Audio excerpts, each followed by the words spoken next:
الحمد لله رب العالمين والصلاة والسلام على خاتم الأنبياء والمرسلين وعلى آله وأصحابه أجمعين ومن تبعهم بإحسان إلى يوم الدين. دوستانو د رد الالحاد درسونه روان دي. مغربي فکر فلسفه بیانېږي. نن نهم نمبر درس دی، صفحه نمبر 51 نمبر صفحه ده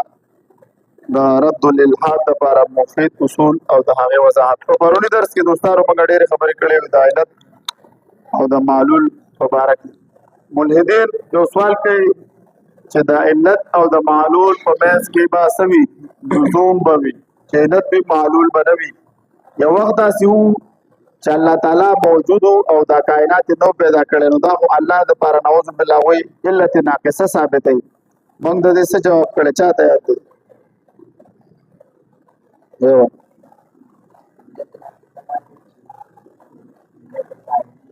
جواب هسې یو خو در کې سترې چې سبق یاد دی دوستانو. علت ناقصه هغه وخت کې راځي چې د علت تامه دپاره څلور شرطونه دي. علت فاعلي دی، مادي دی، غایي او صوري. د الله په علم کې د ازل نه دا خبره وه، د الله په علم کې د ازل نه دا خبره وه چې زه به کائنات څه کوم؟ تخلیق کوم. نو دا علت ناقصه اعتراض تاسو باطل نشه بسي.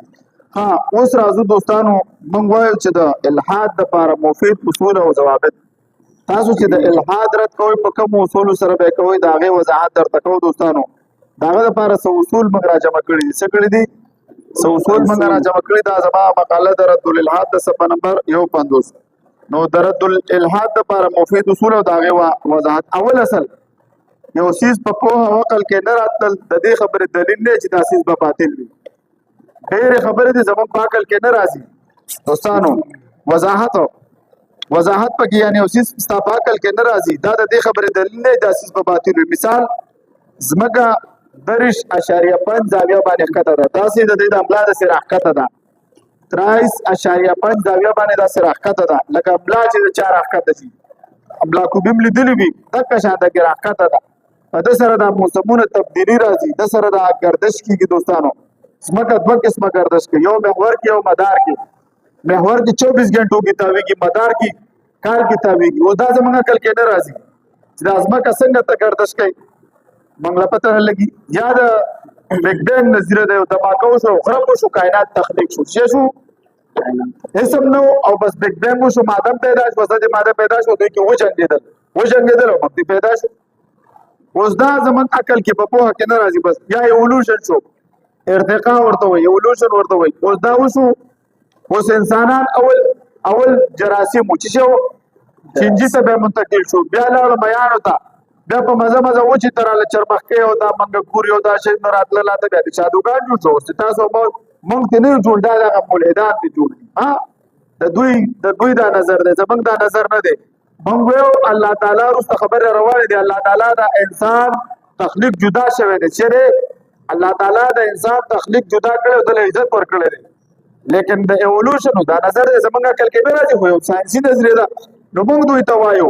یو څیز تا په پوهه کې نه راتلل د دې خبرې دلیل دی چې دوستانو څه وي؟ دا څیز د دوستانو باطل وي. دغه شانته کې ساینسي ډېرې خبرې دي زموږ عقل کې نه راځي. وضاحت مثال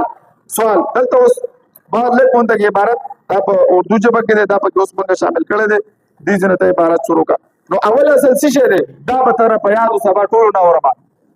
دا ټول کتاب یو اړخته او دا اصول بل اړخته. چې دا اصول درته یاد دي ته به ملحد ته چې کښېنې وروسته را روان دی، تا به د نظیر مطالبه کوي. ما ته وښیوه، خدای ما ته وښیوه، ته به ورته د مدعي نه د دلیل مطالبه کولی شي. خو د نظیر دا ښودل دا نظیر دی. په عدالت کې فیصله په ګواه کېږي که په نظیر کېږي؟ په ګواهانو سره کې. چې کله دا اصول تا ته یاد وو، ملحد به خبرې تا سره د الله په فضل سره نشي کولی. نو اول اصل څه شی شو؟ یو څیز په پوهه او عقل کې نه راتلل د دې خبرې دلیل دی چې دا څیز به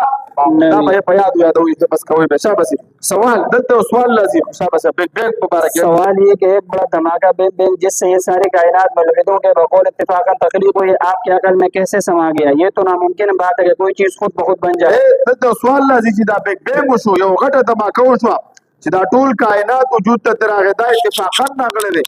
اتفاقاتو نه وروسته څه راځي دوستانو؟ اول یو ملحد ویلی و دا زمن دا ژوند دا دنیا وایي تصادفي راغلی، اتفاقي. ما دا غلطه خبره ده. ما د سترګو ضرورت دلته او سترګې دلته راته لګولې دي. د پوزې ضرورت او پوزې راته دلته لګولې ده. د فنګر پرینټو ضرورت دلته او دلته راته لګولې دي دوستانو چې د انسان د کم څه ضرورت د لاسونو د غټو غټو ضرورت دې کې لګولې دي د خپوکو دا د خپوکو ته د لاسونو کې او د لاسونو د پخپو کې بیا به څه کړی اتفاقات کې سوي بے ترتیبی وي دلته ترتیب موجود دی وفي انفسکم فلا تبصرون الله دې ځان ته دی ګوره والذي يصوركم في الارحام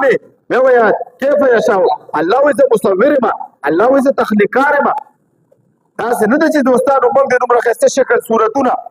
او دا د خود په خود پیدا شوی دا عقل مني والله کې ومني د دوستانو وایي چې اتفاق سره غلي دي موږ دا خبره تاسو غلطه ده اتفاق دوستانو چې کل چرته ترتیب موجود وي تل بس یو ذهن به موجود وي دلته الله تعالی قدرت موجود دی دوستانو چې دا هر څه پیدا کوي ته منیو کنه باندې ځان جهنم ته تیار ساتي خو موږ دوی ته وایو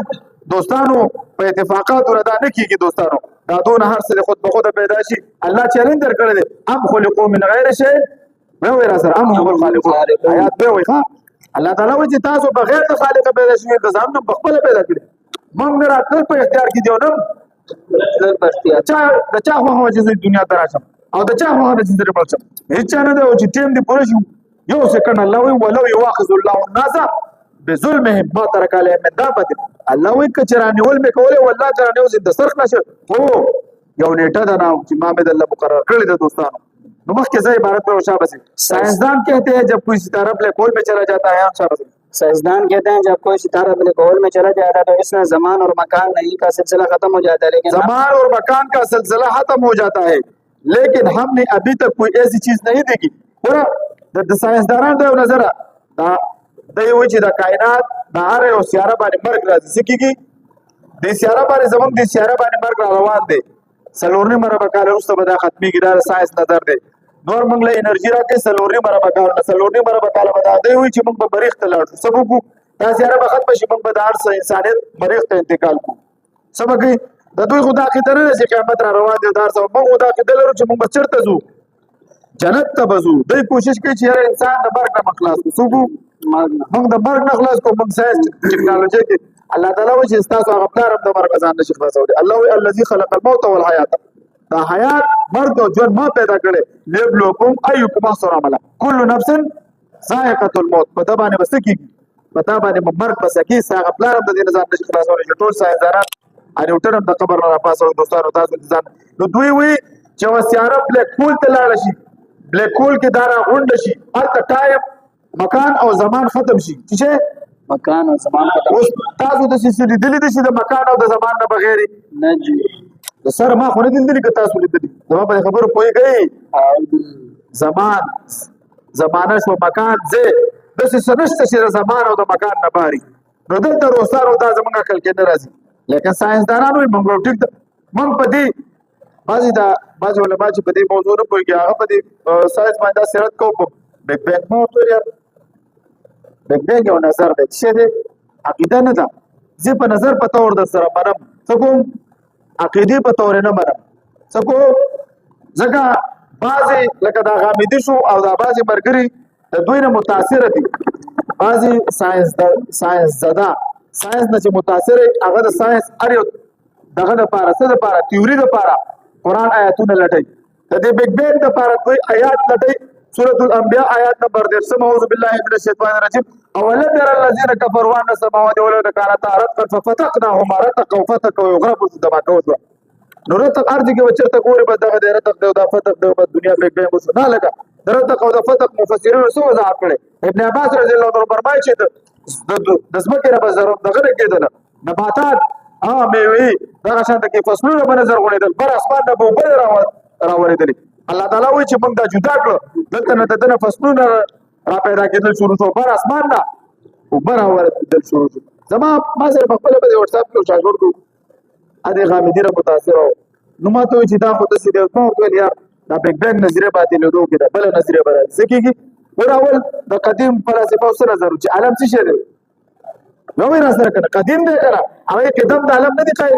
هغه د قدم قائل دي نو چې د قدم قائل نو هغه نظریه باطل شو جدید فلسفه او نظریه دړې وړې کړه چې بس بیگ بینګ شوی د دنیا پیدا شوی دا اوس دا بیگ بینګ نظریه ختمېدو کې دا ما بیا مستا تفسیر موجودي چیرې مفتی سے پوښتنه د بیگ بینګ لپاره تشریحات ورکول نه بیگ بینګ یو نظر د ساينسي عقیده نه ده کوم عقیده نه بدلېږي ساينسي نظریات بدلیږي. په دې باندې ما وضاحت کړ چې په ساينس کې جدا فرق دی او په مذهب کې جدا فرق دی. نو دوستانو ډېر خبرې زموږ په عقل کې نه راځي. موږ منو किसी चीज का समझ में ना आ रहा एक जायजा मंग देते वो जायजा का शाबाश है। जिंदगी में हमें बहुत सी ऐसी चीजें मिलती हैं जो हमारी समझ से बालातर होते हैं। ये सूरत हमें ये सोचने पर मजबूर करती है। क्या जो चीज हम नहीं समझ पाते वो वाकई बातिल है या नहीं? अकल की महदूद अव्वल वजदाद दोस्तों अकल महदूद है जमान अकल सिशे दे महदूद है आया 10 सोचरे چې هغه چې زما अकल सिशे سر په سره کار کوي نه जी ما ته په دنیا کې داسې سړی وخی کچرستا عقل پورا کار کولې به ته ولې جیمز ویب ټیلیسکوپ ته پر لګلې دي اول د هبل ټیلیسکوپ لګلې و جیمز ویب ټیلیسکوپ دی به په دې ماشینونو باندې سره اپریټر سره ونده کې بل ته مخلوق ته محتاج دي نو دوستانو پته ولګېدل چې عقل څه شی دی محدود है। शाबाश अकल इंसान का एक ताकतवर हथियार है लेकिन ये हमेशा हर चीज की मुकम्मल वजाहत नहीं कर सकती। इंसान अकल बाज़ औक़ात महदूद होती है जैसे कि چې ما ته خدای وخه وته ورته وایي چې ته ما ته خپل عقل وایې ته دې ما ته شعور وخه وته دې ما ته جذبات وخه وته دې ما ته تیر شوی زمانہ ماضي وخه چې خودلو باندې خبره شي کنه جذبات لري که نه لري چاته خودل شي طاقت قوت ارسله لري که نه لري ما ته خودل شي ګریویټیشن دی کشش ثقل دی تاسو خودل شي د دې اثر محسوسي کېده چې موږ الله اثر محسوس ہو کوئی تو دل میں تو آتا ہے سمجھ میں نہیں آتا بس جان گیا میں تیرے پہچانا ہی دوستانو موږ کو دنیا کې الله وینو بیا بس کېږي موږ چې سوینو هغه بس وي اب جوهر بھی کنا الله تعالی جوهر دې سو نعوذ بالله موږ چې سوینو بس وي حادث به وي الله حادث دې سو موږ چې سوینو هغه بس وي په جهاد کې به وي الله تعالی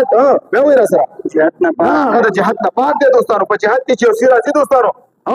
هغه بس وي محدود به وي دوستانو بل موږ چې سوینو دا هغه رنگ وي کلر به وي دوستانو دا هغه جسم الله تعالی جسم نه پاک دې دوستانو دا هغه عقلي دا د فلسفي او د منطق هغه اصطلاحات او د عقل خبرې دي دا نه چې زه موږ د څه قرآن ورته نه د موږ سره قرآن نه باندې عقل او منطق او فلسفه باندې د فلسفي په دلایل موږ ویل الله نه لیدل ثابتو چې موږ دنیا کې الله تعالی نشو لیدلې دوستانو عقل محدود دی نفسیاتی عوامل شابه नफ्सियाती और या परेशानी की हालत में इंसान की सोच मुतासिर होती है। साइंस तरक्की इल्म की तरक्की के साथ कई नजरियात वक्त के साथ बदलती रहती है। बहुत सी चीजें जो कभी समझ से बाहर थी बाद में समझ में आती है। दो तारीख की मिसाल है तारीख में नजरियात अकल महदूद छो दोम नंबर तारीख मिसालों नजर का उधर था तारीख में कई ऐसी नजरियात और हकायक है जिन्हें पहले लोगों ने समझने से इनकार किया मगर बाद में वो दुरुस्त साबित हुई है। जिंदगी जमीन का गोल होना चाहिए नजरिया पहले बार पेश ډېر تاریخي مثالونه موجود دي مخکې خلکو انکار کولو لکه اول به دوی ویل چې عالم قدیم دی چې دی اوس یو منو چې عالم حادث دی داسې ډېر مثالونه जमीन का गोल होना जब ये नजरिया पहली बार पेश किया गया तो लोगों ने इसे तस्लीम नहीं किया गया मगर साइंस ने तहकीक ने इसकी सच्चाई को साबित किया। एटम का वजूद कदीम जमाने में एटम की सोच भी गैर मंतकी समझी जाती थी मगर अब ये ذرې موجود باندې بدل اندارې خلکو ثابت کړل چې د ماده درې اجزا دي الکترون پروټون نیوټرون دوستانو دریم نمبر عقلی استدلال और ایمان دوستانو बहुत सी चीजें ऐसी हैं जो अकल से बालातर है मगर उनके बारे में ईमान और यकीन रखना मुमकिन है। मसलन रूहानियत की روحانیت ممکن دی او کنه دی ولې نه دی دا انسان مادي جسم لري موږ څه یو دا هارډویر دی دغه دنه سافټویر انسټال شوی دی موږ روحانیت هم لرو څه کوو دا خوشحالي او خفګان دا په ماده کې خونه ده که خوشحالي او خفګان په ماده کې وي او د ماده په ډیروالي کې د یورپ خلکو به خودکشي نه کولې موږ ویلو چې موږ څوک ذکر کوي څونه په دین باندې عمل کوي دا خوشاله ژوند لري دته دنه روحانیت ملاويږي انسان دوستانو مادي جسم دی خدا څه دی دا روحانیت موجود دی دوستانو نو روحانیت خو دوستانو زموږ په عقل کې نه راځي یا زموږ په تجرباتو کې خو نه راځي دا خو په څه کې دوستانو पता मैंने तामर को ऑटोमेटिकली ताज़ा महसूस की दोस्तों रूहानियत कई लोग रूहानी तजर्बात को समझ नहीं पाते लेकिन इनकी अहमियत और असरात को तस्लीम करते हैं। फलसफा सवालात जैसे कि जिंदगी का मकसद क्या है ये सवाल अकल से बढ़ कर है मगर इंसान हमेशा इसकी तलाश में रहता है। दोस्तों द इल्म ये कहना है कोई चीज सिर्फ इसलिए बातिल है कि हम इसे नहीं समझते ये एक गलत मफरूजा है। इल्म का आदम वजूद कभी कभी इस बात की दलील नहीं बनता कि वो चीज हकीकत में गलत है। बहुत सी सच्चाइयां जो अकल से मावरा है मगर उनका वजूद अपनी जगह बरकरार रहता है। जब इंसान इस कायनात पर गौर व फिक्र करता है कि कैसे अजीम निज़ाम है कैसा उम्दा नज़म व ज़ब्त है इसके सामने इस हकीमाना निज़ाम की इसके सिवा कोई तोजी नहीं आती कि वो एक खालिक के होने का इकरार करे। मजीद बना के वो माँ के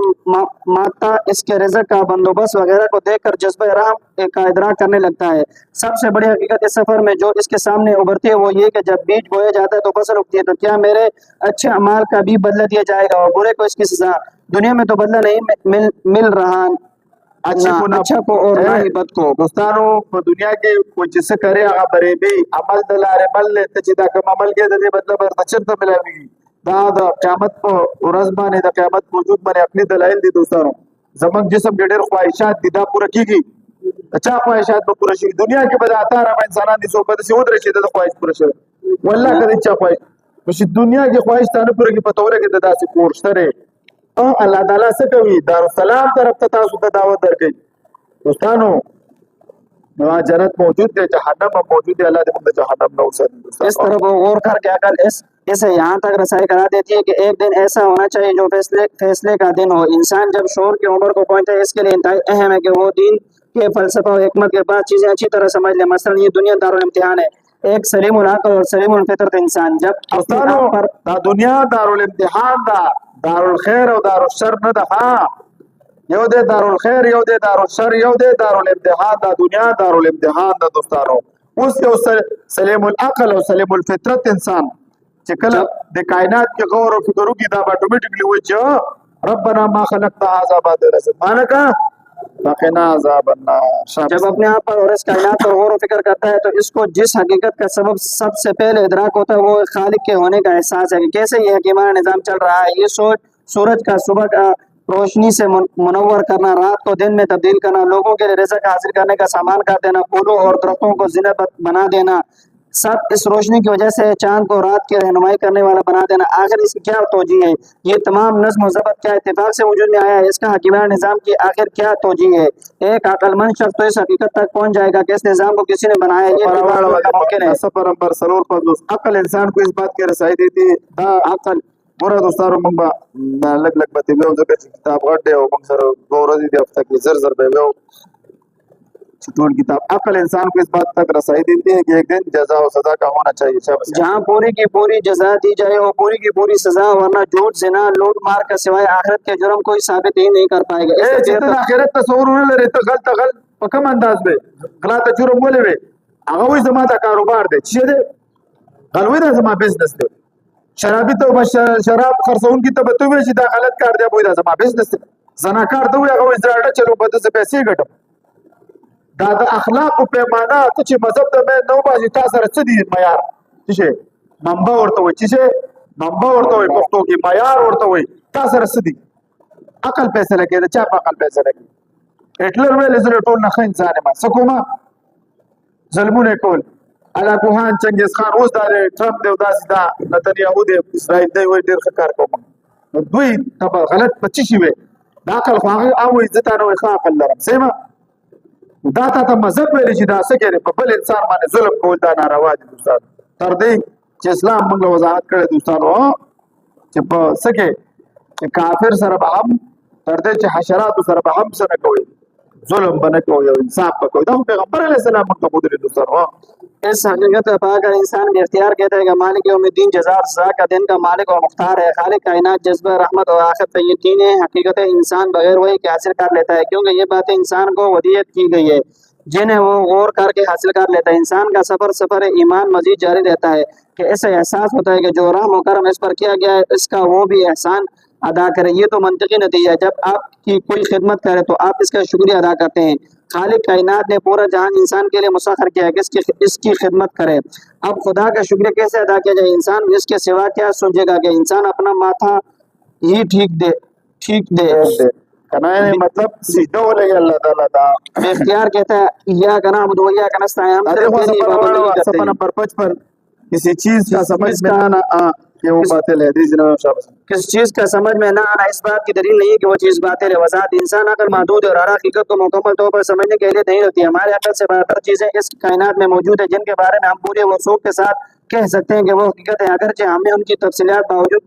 یا وجود کا طریقہ سمجھ میں نہ آئے۔ یہ بات ضروری ہے کہ اگر کسی چیز کا ادراک ہمارے عقل میں نہیں آتا تو اس کا ہی مطلب نہیں کہ مثالونه درکړي دي د څو د ژوند مثالونه څو د ساينس مثالونه रोजमर्रा जिंदगी और साइंस में मिसाल है। इंसान अपने रोजमर्रा जिंदगी में भी ऐसे बेशुमार चीजों का सामना करता है जिनको वो मुकम्मल तौर पर नहीं समझ पाता, लेकिन उनका वजूद बहरहाल मानता है। मसलन जमीन का 5.5 डिग्री जाविया पर छाव का एक साबित शुदा हकीकत है, तरफ तक कहता शवी दा लका अमला रा कहता शवी दा दोस्तानो, जिसकी वजाहत साइंस ने की है। अगर कोई शख्स इस बात पर एतराज उठाए कि जमीन को झुकने की क्या जरूरत है, तो ये एतराज इसकी महदूद अकल का नतीजा होगा, ना कि जमीन के झुकाव के। अच्छा प्लार में दो बनी सोगी पे मैंने लेशी हाँ जी, वल्लाह के दलाल सल्ले पौंडे जगीरे वल्लाह के रवाज। इस तरह अगर हम इस बुनियाद पर चीजों को रद्द करने लगेंगे कि वो हमारे अकल में नहीं आती, तो ये हमारे इल्म को महदूद कर देगा और हमें हकीकत तक रसाई से रोक देगा। बिग बैंग थ्योरी नजरिया तो वही दोस्तानो वही और द साइंस नजरिया बदलेगी रा बदलेगी सके स्टेफन हॉकिंग वही हुए। हम कब तक थ्योरिया बदलते रहेंगे, मक्कल बता नजरिया बदलो यार मंगले वटला मायना श मुसलमान शकना राशा बस कमा अकीदा से पैगंबर अलैहि सलाम और सहाबों ते बरी आए मंगला बागा मंगतम दो आगा दर क़यामत पूरी जिसोना मुसलमानान राजी आगा थ्योरी ने बदलेगी और सकीगी त چې کومه تیوري پیش کې هغه بسې شوی هغه به مخکې نه ډسکس شي. نبی علیہ السلام په یو یونیورسيټي کې سبق نه دی ویلي او د فلکیاتو متعلق چې د سونه آیاتونو سونه احادیث مبارکه ذکر شوی صرف مثلا درست ثابت دي. د ډاکټر مورس بوکای او د ډاکټر حمید الله رحمت الله علیه مناظره بیرته ورولې وکنه چې هغه قرآن ویل قرآن خو پرې د چې په احادیثو باندې د امام بخاری رحمت الله علیه سره حدیث را جمع کړو سو په دوه اعتراض وکړ وټن مې وټیک دي د فلکیاتو متعلق ورسته احادیث هم صحیح دي خو بعض خلک پاسې کې نعوذ بالله احادیث پسې بلډ وکړي نو ستا قرآن خو پرې د الحمدلله زما قرآن خو پرې چې الحمدلله زما احادیث هم د فلکیاتو متعلق دي نبی علیہ السلام ته سوچو کا الله اکبر. साइंसदानों के मुताबिक कायनात एक अजीम धमाके यानी बिग बैंग के नतीजे में वजूद में आई है। मुल्किन की एक बड़ी तादाद इस नजरिए को कबूल करती है, हालांकि अकल इस बात को मुकम्मल तौर पर समझने में नाकाम है इतनी वसी आरीज कायनात एक धमाके के नतीजे में कैसे वजूद में आ सकती है। ये मिसाल इस बात को वाज़ेह कर देती है कि जब अकल किसी चीज को मुकम्मल तौर पर समझने से कासिर हो तो हम महज अकल की बुनियाद पर इसका इनकार नहीं कर सकते। अकल की महदूदियत तासुब मत कोई अकल महदूद दे ला महदूद न दे दोस्तों कम सड़े इंसानी अकल में बिलाशुबा बड़ी ताकत है, लेकिन इसकी भी हदूदें हैं। कई बार अकल नफ्सियाती अवामिल तासुब और खौफ के ज़ेर असर हकीकत को समझने में नाकाम रहती है। जमीन का गोल होना, जब जमीन के गोल होने का नजरिया पेश किया गया तो उस वक्त लोगों ने इसका कबूल नहीं किया, क्योंकि इसकी अकल इनकी अकल इस तस्वर को मानने के लिए तैयार नहीं थी। ताहम जब साइंस दलाइल सामने आए तो यह हकीकत साबित हो गई कि जमीन वाकई गोल है। आप सफर नंबर 57 वाला खुलासा हो जाता वरना ना सबक टोल वेल पकड़ दो सो वक्त नष्ट सो खुलासा आखिर में ये कहना है कोई चीज समझ में न आने के बिना पर बातिल है, एक सटीक सोच है। अकल की महदूदियत को तस्लीम करते हुए हमें ये समझना चाहिए कि बहुत सी हकीकतें हमारे समझ से बाहर हो सकती है, मगर इसका ये मतलब नहीं कि वो गैर हकीक है। इल्म की जुस्तजू, ईमान और तजर्बियात के जरिए हम बहुत सी ऐसी हकीकतों तक पहुंच सकते हैं जो पहली नजर में समझ में नहीं आती। ऐसे ही हमें अपनी अकल की हदूद को समझते हुए जिंदगी की गहराइयों में जाने की कोशिश करनी चाहिए ताकि हम इन सच्चाइयों को पा सके जो हमारी समझ से बरातर है। इस चीज को महज इस बुनियाद पर रद्द करना कि वो हमारी समझ में नहीं आती है गलत रवैया है। हमें अपनी अकल की हदूद को तस्लीम करते हुए इस बात को समझना चाहिए कि कई हकीकतें हमारी अकल से बरातर है और इनका इदराक हासिल करने के लिए गौर व फिक्र और इल्म की जुस्तजू करनी चाहिए। इंसान को चाहिए कि अपनी अकल को अल्लाह के अता करदा नेमत समझे, लेकिन इसके महदूद होने को भी समझे और अल्लाह के अहकाम और तालीमात पर ईमान लाए जो इसके लिए ज़िंदगी का बेहतरीन तरीका है। यही उसूल इंसान के शख्सियत से रोशनास कराती है कि अल्लाह ताला की हुक्मतों को समझने के लिए सिर्फ अकल काफ़ी नहीं है, बल्कि ईमान और यकीन होना भी ज़रूरी है ताकि इंसान हकीकत तक पहुँच सके। दोस्तानो खुश बोले जो सीज पपोहा अवला सत्सिशो जो सीज पपोहा वकल के नरातल दे खबर दलील ने जिदा सीज बातिल दे दोस्तानो बस थे अकली मुमकिन बे मसल दोस्तानो अवल असल चीजू दोस्तानो अवल असल यौदाओ अवल असल बगदा बयान को ची कुमकार अकल की नाराजी कुमकार कुमसीज अकल और पोहा का नरातल दे खबर दलील ने जिदा सीज बातिल दे दा अल्लाह दा ज़ात मुबारक दले तपोस के सके दा अल्लाह दा ज़ात मुबारक मन नहीं खबर तुफक्किरु फी खल्क़िल्लाह वला तुफक्किरु फी ज़ातिल्लाह फतहलिकु हलाक बशी दा अल्लाह पर मखलूकात के बस सोच को दा अल्लाह पर ज़ात के बस सोचो ना कहो अल्लाह जे बता तो अल्लाह ताला दा दुनिया संग जोड़ कड़ी दा तब बोलते द संग या मत नदी वे संग अल्लाह जोड़ कड़ी दा बदे खबर का दा खुद बखुद जोड़ से का अल्लाह जोड़ से अल्लाह संग दे ये अल्लाह संग तब बोलते हुए तो पर्सनल मसले बा सर बयाने पूरा मंग इंसानानी मन देर खबर द खपल खज और बचों पटी साधुपात खुला هیڅوک هم بدته نه بیانوي حاجی والله به څنګه اوس موږ یو معمولي علم لرو معمولي جسم لرو ته به په خدای به راځي تا سره به خپل ځان ډسکس کوي چې زه داسې موضوع ده الله وایي زما تخلیق ته وګوره ما ترى في خلق الرحمن من تفاوت فرج البصر هل ترى من فطور ثم مرج البصر کرد فطور په کښته د رحمان په تخلیق کې نه دا سه پرفیکټ دنیا پیدا کړی ده پته ولګي چې الله موجود دی دوستانو دا عقلي دلایل دي ښه اځوب اصل کوم کار چې عقلا ممکن وي اول اصل دا شو چې په عقل کې نه راتل د دې خبرې دلیل نه چې اساس باطل دی دویم اصل کوم کار چې عقلا ممکن وي او د صحیح نقلي دلیل سره ثابت شي دوستانو دا غي منل واجب دی مثال الله تعالی په دې قادر دی چې وړونه پیدا کول شي هغه ټونه ولان پیدا کول شي دی وای د اسلام ډیر عقیدی خلاف عقل دي وای دا څنګه کیږي چې وای سبا کیږي وای په جهنم کې با د جهنمی یو غاغ به د خود د غرب او د دبد جسم دونه غټول شي یا د جنتیانو سوي قد به یوصل دیرش فوټه وی یا یو داسې غټونه به پیدا شي چې هغه به زر کاله تیز رفتار اس ګرځي وای دا خلاف عقل لچې ده مونږ ولې خلاف عقل دا ممکن ده کنه ده ممکن دی ولې نه ده ممکن چې الله وړونه پیدا کولای شي غټه نشي پیدا کولای چې الله یو 15 فوټه شپږ فوټه انسان پیدا کولای شي هغه د وجود غټولای شي کنه شي نو ته ورته دې دلایل باندې سکه جوابات ورکه حکم بنی در سره کني بنی خو سب نه بني عقلی ممکن اچھا بس بعض چیزیں عقلاً ممکن ہے یعنی ان کے حقوق پذیر ہونے میں کوئی منطقی رکاوٹ نہیں جیسے زندگی کا وجود کائنات کا وسیع ہونا انسانی تجربات اور جذبات ایسی چیزوں کا سمجھنا اور تسلیم کرنا ضروری ہے کیونکہ یہ انسانی عقل کی فطری صلاحیتوں کے مطابق ہے نقلی خبر کی بنیاد پر نقلی خبر باندې یقین من کو کنه ټول دنیا په کوي خبر درکې ورشه دا کار شوی دی د لاړ شوی دی ورو موږ له تاریخ خبرې کو دا باقل خبرې کو په نقل نو نقل څنګه به باندې چې ته مذهب نه باندې دوستانو د دوه انسانانو په کوي د لار نستانه سب ثابتېږي او د دواره به مسلمانانو نه د کوي نه الله نه ثابتېږي دوستانو دا عقل منی اس کړه دا نه باندې دوستانو जब कोई चीज नकली खबर से साबित हो जाए तो उसको मानना इंसानी फितरत का हिस्सा है मिसाल के तौर पर अगर कोई हकीकत जो अकल के दायरे में नहीं आती मोतबर अहदीस या वही से साबित हो जाए तो इसे कबूल करना जरूरी होता है दुनिया में कई ऐसी चीजें जो अकलन मुमकिन है लेकिन हम उन्हें देख नहीं सकते इन चीजों का वजूद पर यकीन करना इंसानी फितरत और अकल की खसूसियात में शामिल है जब कोई बात अकलन मुमकिन हो और मोतबर नकली दलील से साबित हो जाए तो इस बात का मानना लाजमी है अकली मुमकिनात की तारीफ अकली मुमकिनात से मुराद वो चीज़ें जिनके हुकूक पजीर होने में कोई मंतिकी रुकावट नहीं यानी ऐसी चीज़ें जो अकल की बुनियाद पर मुमकिन हो मगर इनका मुशाहिदा करना लाजमी नहीं नकली दलाइल की हैसियत नकली दलील वो मालूमात है जो वही या मुस्तनद रिवायात की शक्ल में हो ये इल्म का एक अहम जरिया जो हमें ऐसी हक़ाइक़ तक पहुँचाती है जो अकल की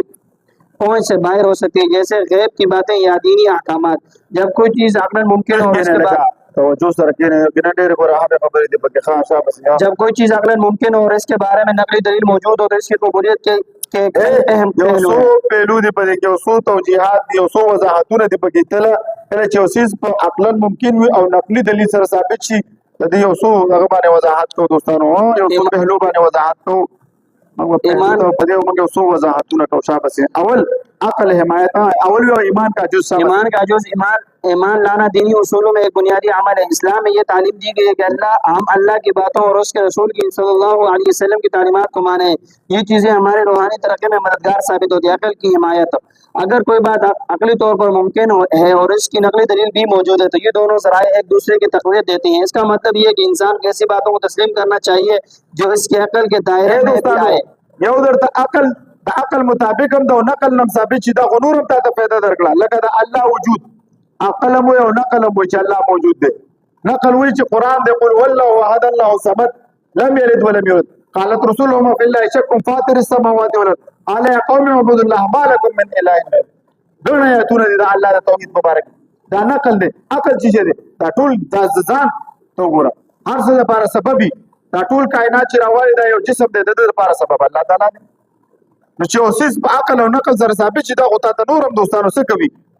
فائدہ درکې دوستانو دا ترقی درکې روحاني ترقی درکې دا عقل حمایت څه بس اللہ تعالیٰ کا وجود عقلاً ممکن ہے شاباش اللہ تعالیٰ کا وجود ایک بنیادی فلسفانہ اور دینی موضوع ہے اس کی عقلی بنیادوں پر کئی دلائل موجود ہے جو اس بات کی وضاحت کرتی ہے کہ اللہ کا وجود عقلاً ممکن ہے ان دلائل کی تفصیل درج ذیل ہے کائنات کے ترتیب کے بارے میں اللہ تعالیٰ مبارک دلائل اول نمبر سبب او مسبب شاباش अलिफ सबब और मुसब्बब, हर चीज का वजूद किसी न किसी सबब की बुनियाद पर होता है। अगर हम कायनात की तख्लीक के बारे में गौर करें तो ये वाज़ेह होता है कि इसका वजूद बगैर किसी खालिक के मुमकिन नहीं है। अगर कायनात खुद ब खुद वजूद में आ गए तो ये एक मंतकी तजाद है। منطقي تضاد چې دا د خود په خود جوړ شي او داسې انسانان دې پیدا کیږي او داسې حیوانات دې پیدا کیږي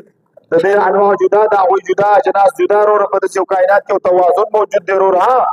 د 200 کال انسان پکې نشته د انسان د مرګ نظام نشي خلاصول انسان د ولګي نظام نشي خلاصول انسان د بیماری نظام نشي خلاصول انسان د فطرت په نشي چینج کول انسان د دې کائنات نه تخدیدې نشي الله وایي ما نه بره یا معاشر الجن والانس وی را سره استطاعتم ان تنفذوا من اقطار السماوات والارض فانفذوا لا تنفذون الا بالله الله وایي اوسه چې ما نه باندې اوسه زما د کور نه اوسه زما د کائنات نه ایا مولید ما ته ویل چې په فضا ته ولې زما ستپلار مته تا انګريزانو سپیلم به لس لګ ډالر باندې فضا ته چاري نو فضا ته چې ول دې به بس مرګ نه خلاصې دي ستپلار نو مرګ نه ځان نشي خلاصول نیوټن ویلې چې په مرګ نه ځان خلاصون سکو مرګ وځه په وخت رفتار نو سبقو د وخت رفتار نه وخت رفتار بهر په مام روان دی پتا دا بیګاش په بار ساتي رسي والله کا डोनाल्ड ट्रम्प अब दौला का दाम प्लस दाम और रवान ने पहला सबब कायनात की हर चीज एक वजह से वजूद में आई है। इस सिलसिले में अगर हम बचरान दे लो नोबेल इनाम होती ये देख काफिर बचत कायनात की हर पुराई नहीं करा गया मामा दे बिजगर से हर चीज इस एक वजह से वजूद में आई है। इस सिलसिले में अगर हम आगे बढ़े तो हमें एक पहला सबब तक पहुंचना होगा जो खुद किसी चीज का मोहताज ना हो। ये सबब अल्लाह ताला अव्वल सबब ता बाजार में से सिशे زبق د پاره سبب سوق دی والدین دي داغه د پاره والدین هغه ته بځي اول انسان ته اول انسان څنګه پیدا شوی دی وای چې د ایولوشن د ارتقا په وجه پیدا شوی دی موږ اول انسان الله پیدا کړی دی به اول انسان کته وای چې ایولوشن وشو ارتقا وشو دې په کومه چې باندې خبرې وکړي د ساينس دا نظر دی چې انسان پیدا کېدو د پاره سپرم پکار دی د منی پکار ده دی وخت دا سپرم نو خزه ونه سړیو دا انسان څنګه پیدا شو موږ د معجزات او غیر ولا تعالی دا څوک د تخلیق الله وی ولقد کرمنا بني ادم الله وی ما عزت ورکړی دا او ته دا رسادوګان موږ په دې باندې څه کو ساينسي سوالات دلته کوو اول سبب چې دا الله تعالی دې کته وی چې الله چا پیدا کړي نو به داغه د لپاره بل سبب ګوري به داغه د لپاره بل ګوري دا په دور او تسلسل راځي دا الله تصور به نه موجود کیږي سبب کیږي بیا بس کېږي دوستانو بل دا چې څه پیدا کېدل کېږي دا خالق کېږي کړه مخلوق کېږي ته چې الله چا پیدا کو دا خو به خالق نشو به کوي چې بچا پیدا کو خالق نشو د خالق تصور به د دنیا نه بس شي جنجال پورا به جوړ شي دوستانو سب شي نو دا دنیا چې د جنجال پورا نه ده دوستانو دنیا کې او پرفیکټ دنیا ده نظم پکې ضبط دا نور چا کنټرول کړي دا په یو سکند کې په کروڑو ټنه باندې انرژي راکړي دا چا کنټرول کړي دا ځمکه چا کنټرول کړي دا د دې دا اندازه د رفتار چا متعین کړي دا سپوږمۍ موږ سره یو سکند فاصله کې ده څو 3,80,000 میل رفتار ده د سکند او دا 3,80,000 کیلومتر موږ لري یو سکند د رفتار رڼا رفتار کې یو سکند کې د درس سپوږمۍ ده دا څه کې شاربل کې زمونږ د سمندرونو بشار دي څه کې دغه دا خصوصیت چا پیدا کړي وای دا خود په خود پیدا شوی یار دا خو د عقل خو نه بری مسلمان عقل خو سره والله لذیب کو بری چې دا خود په خود پیدا شي چې دا یو تخلیق دی ونه لري او تخلیقات دی نوی د یو مصور نوی د یو ډیزاینر نوی والله که زه خو سره نه منم که څوک سره باندې غدي باندې دوستانو دو موجود کی ضرورت الف وجود کی اول سبب الله تعالی دې دویم سبب دوستانو د وجود ضرورت وجود کی فطری طلب انسان کی فطرت میں اللہ تعالیٰ کا وجود ماننے کی طلب موجود ہے انسان ہمیشہ ایک اعلیٰ وجود کی تلاش میں رہتا ہے جو وجود په معنا د جسم نه وجود په معنا د ذات ښه دا نه چې استاد دوست دارب تبلیغات شروع کړي چې الله ته وجود په معنا जो इसकी जिंदगी के सवालों का जवाब दे सके। ये फितर तलब इस बात की तरफ मौजूद है इंसान हमेशा एक आला वजूद की तलाश में रहता है जो इसकी जिंदगी के सवालों का जवाब दे सके। ये फितर तलब इस बात की दलील है कि अल्लाह ताला का वजूद अक़लन मुमकिन है। बा कायनात की तरतीब कायनात में मौजूद नज़्म और ज़ब्त कानून फितरत ये बताते हैं कि इसका कोई खालिक है। अगर कोई चीज़ बेतरतीबी से पैदा होती है तो इसमें कोई मंतिकी तसलसल नहीं होता। दोस्तों दा मंतिकी तसलसल दलता मौजूद है नो दे वजह अल्लाह मौजूद है दोस्तों दा कायनात इनहिरात नंबर 3 कायनात इनहिरात अली मुमकिन और वाजिब फलसफाना लिहाज से हर मौजूद चीज दो अक़साम में तकसीम की जा सकती है। हर मौजूद पर दो किस्म है जिसका वजूद जरूरी रही मुमकिन वर्ता हुई मुमकिन जिसका वजूद जरूरी नहीं और वाजिब जिसका वजूद जरूरी है। पे इस्तिलाहात के वेली पर फलसफा के मेरे वजूद दो किस्म है या वाजिब वजूद है या मुमकिन है दोस्तों द्रे पके دا ممتنع الوجود اگر نشته دی خو ممتنع دی کنه دوستانو मुमकिन जिसका वजूद जरूरी नहीं और वाजिब जिसका वजूद जरूरी है। अल्लाह ताला वाजिब वजूद है, उनका वजूद जरूरी है। अगर अल्लाह ना होते तो कायनात का वजूद भी मुमकिन ना होता। چې سبب نه وي مسبب صاحب بسیان कायनाती इन्हिदात का नजरिया, कायनात में जो मौजूद हर चीज की एक जिंदगी और एक इख्तिताम होता है। अगर कायनात का आगाज हुआ है तो ये जरूरी है कि इसके पीछे कोई खालिक मौजूद है जो इसे आगाज वजूद में لپاره लाता है। اختتام ضروري وي که نه وي موږ چې دا درس شروع کړی دی د دې به اوس اختتام کوو که به نه کوو د دنیا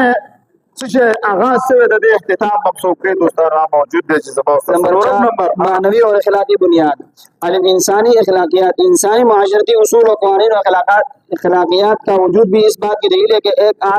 आला वजूद मौजूद है जो इन उसूलों की बुनियाद है। अगर अल्लाह न होते तो सही और गलत की तफरीक का कोई मेयार न होता। मानी की तलाश, इंसान अपनी जिंदगी में मानी की तलाश में रहता है। ये मानी अक्सर एक आला वजूद की तलाश से बड़े चढ़े होते हैं जो इस बात की दलील है कि अल्लाह का वजूद अकल मुमकिन है। वजाहत, अल्लाह ताला का वजूद अकल मुमकिन है। ये मुख्तलिफ अकली दलाइल की बुनियाद पर वाज़ेह होता है। कायनात की तख्लीक, नज़्म, मुसब्बत, इंसानी फितरत और अखलाकियात सब इस बात की सबूत है कि अल्लाह का वजूद जरूरी है। इन दलाइल की मदद से हम समझ सकते हैं कि अल्लाह ताला का वजूद एक मंतकी हकीकत है जिसका इनकार नहीं किया जा सकता।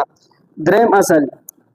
دوستانو بس ته دې برخه دا پنځه اصل پنځه اصول به سبا وي ها دا پنځه اصول به سبا وي دوستانو دا ضروري دی زده کړئ